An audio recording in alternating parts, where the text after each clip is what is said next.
जय माता जी students, welcome to our YouTube channel Dhyan Commerce, the key of success.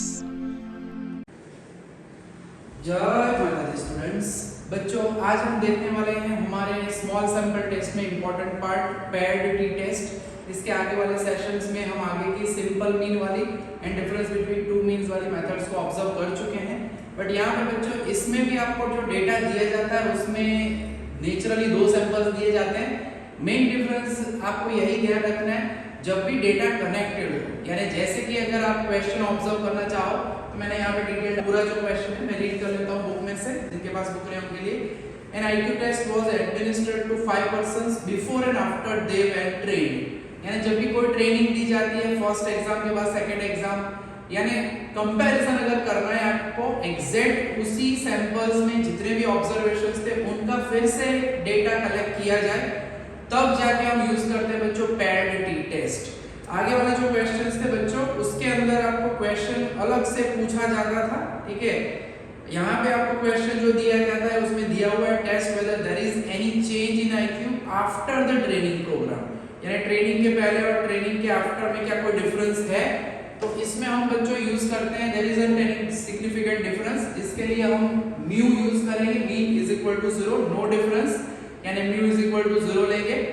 अगर एक्सेप्ट हो जाए हाइपोथेसिस तो हम कहेंगे यस भाई ट्रेनिंग की कोई इफेक्ट हुई नहीं है। इस क्वेश्चन में अगर लिखना चाहते हैं तो H0 आप लिख सकते हो कि there isn't any significant change due to training, या फिर हम जनरली इस टेस्ट में यही हाइपोथेसिस को कंटिन्यू करेंगे, common hypothesis paired t test. पता कैसे चलेगा, तो IQ before training, IQ after training, consecutive उन्हीं 5 का डेटा दिया गया है हमें यहाँ पे जो कैंडिडेट्स है उनका, ठीक है।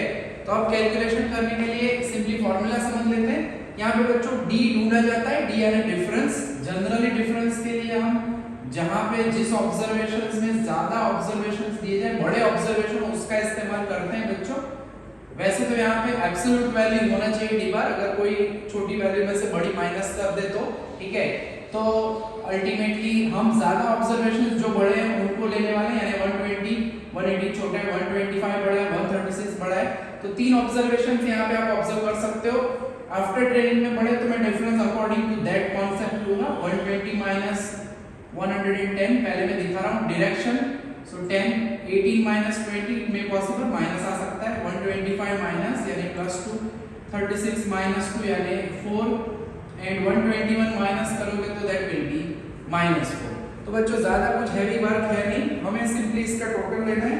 तो सिग्मा करने के बाद 4 4 प्लस कैंसिल हो रहे हैं, माइनस कैंसिल हो रहे हैं, तो सिग्मा DI हमें मिल जाएगा एग्जैक्टली 10। एज हमारे कैलकुलेशन में टी कैलकुलेटर की फार्मूला में है डी बार, ये पॉजिटिव लेना है। जनरली अलग-अलग ऑथर्स की बुक्स होती है उसमें कहीं-कहीं पे यहाँ पे एब्सोल्यूट वैल्यू नहीं लेते, मैं जैसे पहले कह चुका हूँ, क्योंकि अगर किसी ने 110 माइनस किया तो -10 भी आ सकता है, तो एवरेज वैल्यू एब्सोल्यूट ली जाती है। फिलहाल हमारी बुक के हिसाब से मैं डी बार पॉजिटिव लेने के लिए बता के रहा हूँ, ये याद रखना है। कोई भी बुक हो अगर ये काम करोगे तो प्रॉब्लम नहीं होगा। जहाँ पे बड़े ऑब्जर्वेशन है ज्यादा मेजॉरिटी में, उसमें से छोटे ऑब्जर्वेशन साइड माइनस करो, चाहे बिफोर में हो या आफ्टर में। अब हमें as we want our standard deviation या टेक्निकली एस स्क्वायर यानी वेरिएंस, तो उसके हिसाब से हमें स्क्वायर करना पड़ेगा। So this is 100, 4 4 16 and 16। Total बच्चों मैंने इसका रेडी रखा हुआ है ताकि हमारा वक्त उतना यूटिलाइज ना हो। सो सिग्मा DI स्क्वायर जो है वो हमारे पास होगा 140।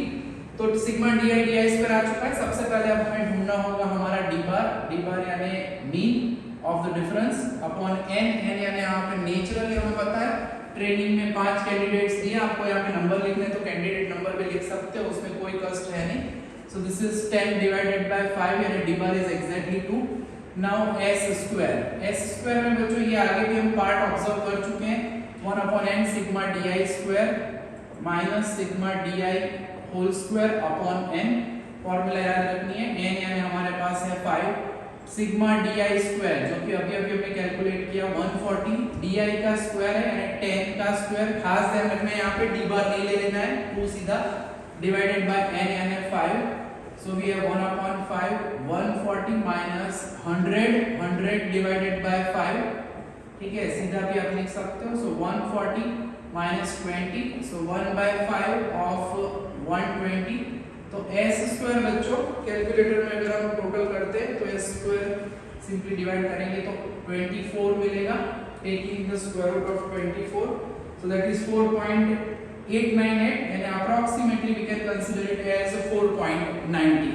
तो बच्चों इसमें क्वेश्चन में समझना यही है कि ये मेथड हमें क्यों यूज करनी है। कंपैरेटिव वर्ड्स दिए जाए before training, after training, test के एग्जांपल्स हो, ब्लड प्रेशर के एग्जांपल हो, आफ्टर टेकिंग सच मेडिसिंस। तो आज हम 2-3 एग्जांपल इस टाइप के देखेंगे तो आपको क्लियरली पता चल जाएगा कि क्यों यूज करनी है हमें ये पैड टी टेस्ट या कब यूज करनी है। ज्यादातर इसका एक सम आ जाता है एग्जाम के अंदर अगर एमकॉम की बात करें, ठीक है, या बीकॉम में भी मेजर स्टैटिस्टिक्स में कई जगह पे टी टेस्ट इंक्लूडेड है, वहां पे भी ये पूछा जा सकता है। तो अब सभी कंपोनेंट्स रेडी है बच्चों, देरी है खाली फॉर्मूला रखने की, तो अब हम फॉर्मूला का इस्तेमाल कर लेंगे। तो टी कैलकुलेटेड यानी D bar square root of n-1 upon s। So D bar की वैल्यू हमारे पास 2 है, स्क्वायर रूट ऑफ n यानी 5-1 अपॉन s यानी 4.90। So finally this is 2 square root of 4 divided by 4.90. So taking positive square root, so calculator का इस्तेमाल करते हुए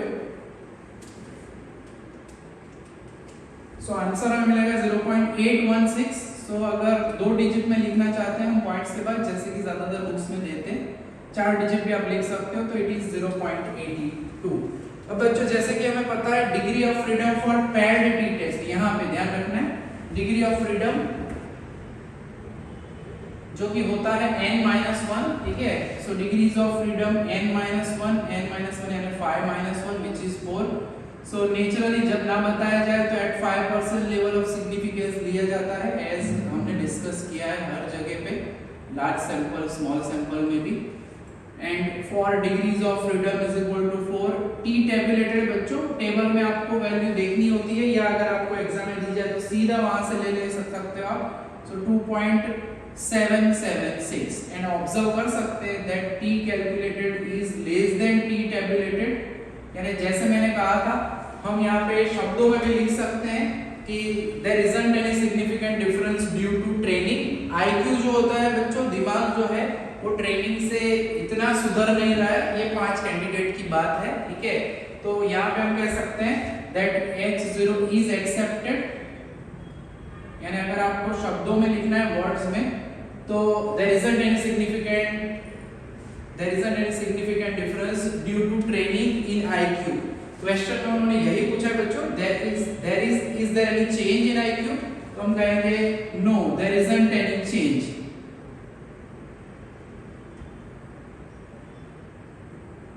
in IQ after training, ठीक है। जो नल हाइपोथेसिस है उसमें बच्चों हम नॉट ही लेते हैं, नेगेशन ही लेते हैं कि कोई फर्क पड़ता नहीं है, फिर हम डेटा एनालिसिस करते हैं और लास्ट में कंक्लूजन मिले उस हिसाब से हम डिसाइड कर सकते हैं। तो बच्चों ये पहला एग्जांपल था, ऐसे अभी 2 और सम देख लेते हैं नेक्स्ट सम। तो बच्चों नेक्स्ट जो एग्जांपल है हमारे पास, जिसमें हमें क्वेश्चन जो है डेटा जो है दिया गया है यहाँ पे, जिसमें 8 pairs of slow learners with similar reading IQ are defined, ऐसा डेटा दिया गया है। अब इसमें उन्होंने यहाँ पे स्टैंडर्ड टीचिंग मेथड यूज किए एंड न्यू मेथड, 2 मेथड्स की वजह से क्या कोई उनके एजुकेशन में डिफरेंस आता है ओवरऑल अगर कहते हैं तो ये क्वेश्चन है, ठीक है। तो उसमें हमें हाइपोथेसिस में यही चेक करना है, ठीक है। हम कह रहे हैं कि हम यहाँ पे there is any significant difference, question के अंदर बताया गया है, एग्जैक्ट अगर लिखा हुआ है बताया अंदर कि the population in reading test scores for slow learners taught by new method is greater than mean reading test score of those taught by standard method, यानी नई मेथड से जो पढ़ाया हुआ है उसमें ज्यादा रिजल्ट मिल रहा है, ये हमें चेक करना है। एज यूजुअल हम क्या अज्यूम करेंगे, there isn't any significant difference in these 2 methods, ठीक है। अगर एक्सेप्टेड हुआ तो वही लिखेंगे कि कोई चेंज नहीं है, अगर रिजेक्ट हुआ तो हम कहेंगे yes there is significant difference in teaching due to new method. तो चेक करते हैं, सम शुरू करते हैं। ज्यादातर ऑब्जर्वेशन बच्चों देख सकते हैं न्यू मेथड में ऑब्जर्वेशन की वैल्यू ज्यादा मिल रही है, मार्किंग की 77 - 2।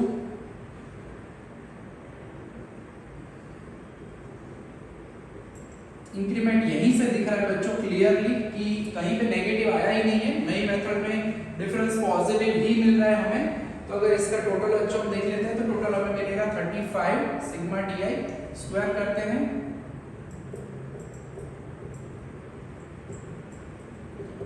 ये जो है इसका टोटल हमारे पास आ रहा है 173। तो सिग्मा डी आई करते हैं 35, 3 3 6 तो 8 ऑब्जर्वेशन है।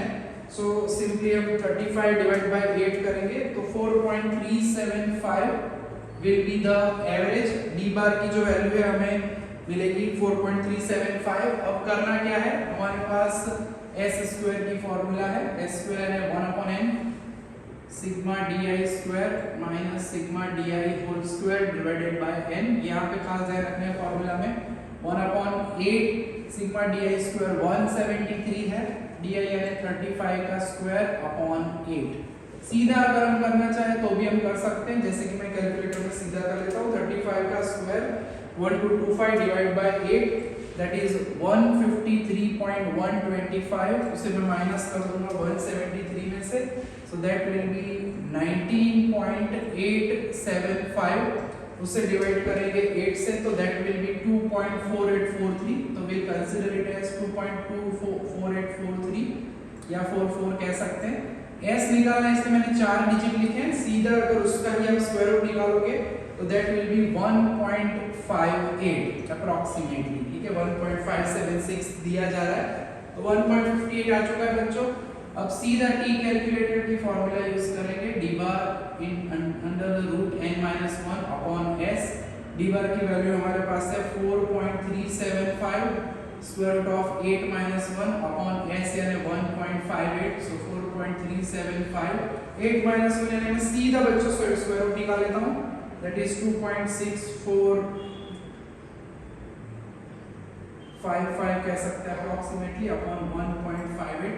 अगर इसकी कैलकुलेशन हम करते हैं तो डिवाइड करने के बाद बच्चों सीधा अप्रॉक्सीमेटली आंसर में मिलेगा 7.33।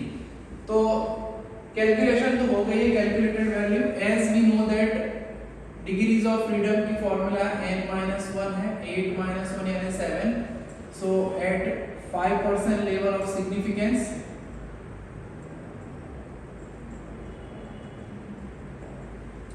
For degrees of freedom is equal to 7।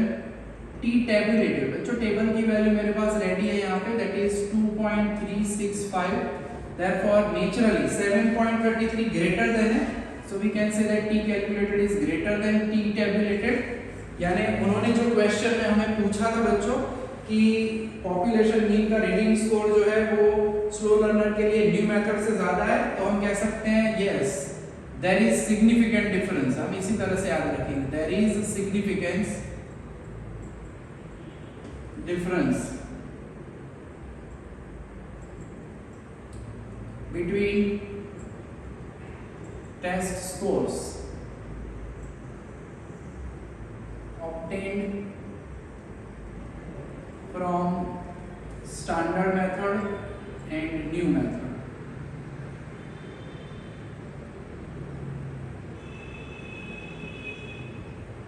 अगर सीधा उनके क्वेश्चन के किस हिसाब से कहना है तो हम कह सकते हैं कि न्यू मेथड इज बेटर, ऐसा भी हम कंक्लूजन निकाल सकते हैं फॉर स्लो लर्नर। तो इस तरह से हम इसका कंक्लूजन निकाल सकते हैं बच्चों। तो दो सम्स देखे बच्चों जिसमें उन्होंने दो कंपैरेटिव डेटा दिया था, उसमें कोई एक फैक्टर था जिसकी वजह से चेंजेस ऑब्जर्व कर सकते हैं, तो उस वक्त हम यूज करते हैं पेयर्ड टी टेस्ट। एक छोटा सा एग्जांपल है जिसमें उन्होंने हमें सीधा वर्ड यूज किया है बच्चों, increment in blood pressure, increment in diabetes या डिक्रीमेंट इन डायबिटीज, कोई भी डिजीज का आफ्टर टेकिंग मेडिसिन। अगर ऐसा दिया जाए तो पुराने वाले और नए वाले का डेटा नहीं देंगे, सीधा हमें डिफरेंस दिया जाएगा। वैसा एक आखिरी सम देख लेते हैं हमारे पेयर्ड टी टेस्ट में और इस सेशन को कंप्लीट करेंगे। तो बच्चों लास्ट एग्जांपल देख लेते हैं हमारा आज के सेशन का। सम में यहाँ पे बच्चों हमें बताया गया है, खास देखना है 12 patients were given a particular medicine and the increase in their blood pressure were. ये ब्लड प्रेशर में सीधा इंक्रीमेंट है, यानी उनको डिजीज होगा, प्रॉब्लम होगा ब्लड प्रेशर का, डॉक्टर ने दवाई दी होगी, फिर उनका कुछ ब्लड प्रेशर आया, सीधा इंक्रीमेंट ही दिया है, यानी इसलिए मैंने पहले से रेडी करके रखा है। डी दिया हुआ है, हमें डिफरेंस आपको निकालना नहीं है, यानी इंक्रीज डिक्रीज ऐसे करके दिया जाए तो भी हम यूज करेंगे पेयर्ड टी टेस्ट। सीधा स्क्वायर करना है, काम एकदम छोटा सा हो गया, इजी हो गया वर्क। टोटल जो है इसका 31 हमारे पास रेडी है and sigma D square is 185। So simply D bar हम निकाल लेते हैं, sigma D I upon N. Total 12 observations है, so 31 divided by 12, 31 divided by 12 हम कर लेते हैं, सो दैट इज 2.58 अप्रोक्सीमेटली। अब उसके बाद हमारे पास ए स्क्वायर की तो वही पुरानी फॉर्मूला है जो हम यूज करते आ रहे हैं यहाँ पे। सो काम एकदम सिंपल है, थोड़ा सा ध्यान ये रखना है कि कब यूज कर सकते हैं ये formula. So sigma D I square is 185 minus 31 का स्क्वायर अपॉन एन यानी 12। सीधा मैं निकालूंगा 31 का स्क्वायर जो कि होता है 961 डिवाइड बाय 12 करूंगा। So it is 185 minus 80.0833। So minus करेंगे 185 में से, सो इट इज 104.9666 है approximately. I can write it as 97। So dividing by 12, so 8.7475 something मिल रहा है हमें S square and taking its square root almost हमें जो वैल्यू मिल रही है 2.957 यानी 96। तो अब कैलकुलेटेड वैल्यू की फॉर्मूला सिंपली अप्लाई करेंगे, D bar square root of n minus 1 upon s। D bar की वैल्यू है 2.58, square root of 12 minus 1, s हमारे पास है 2.96, सो 2.58 और 12 माइनस 1 सीधा 11 का स्क्वायर रूट लिख देंगे हम कि 3.3166 अपॉन 2.96। सो कैलकुलेटेड वैल्यू जो है वो बच्चों हमें मिल जाएगी अप्रोक्सीमेटली 2.89 जो है वो हमें मिल रही है कैलकुलेटेड वैल्यू। अब जो है टेबल के लिए बात करते हैं, तो डिग्रीज ऑफ फ्रीडम हमारे पास फॉर्मूला है -1 यानी 12 माइनस 1 जो कि होता है 11। तो at 5% level of significance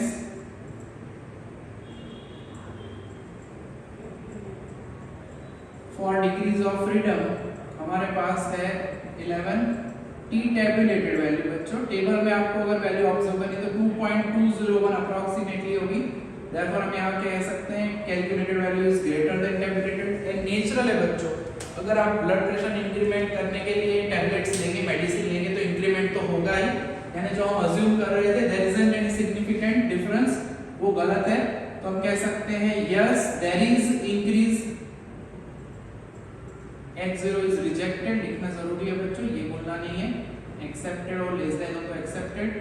there is increase in blood pressure due to medicine, यानी जो डॉक्टर ने मेडिसिन दी है जिनका ब्लड प्रेशर लो था तो उनका ब्लड प्रेशर बढ़ रहा है ड्यू टू मेडिसिन। तो बच्चों ये पैड टी टेस्ट था, इससे रिलेटेड 3 सब मैंने करवाया है और सब आप प्रैक्टिस कर सकते हो। रेफरेंस बुक चाहे कोई भी हो, बुक चाहे कोई भी हो, पैटर्न हमेशा यही रहता है। फॉर्मूला में खाली मैंने जैसे कहा स्टार्टिंग में कि यहाँ पे कैलकुलेटेड में सम फॉर्मूला के अंदर यहाँ पे एब्सोल्यूट देते, उसके अलावा कोई फर्क हो सकता नहीं है हमेशा। बच्चों यहाँ तक का काम रखेंगे आज के सेशन में। जय माता जी, thank you and take care. Please like, subscribe, share and press bell icon for notification. Thank you.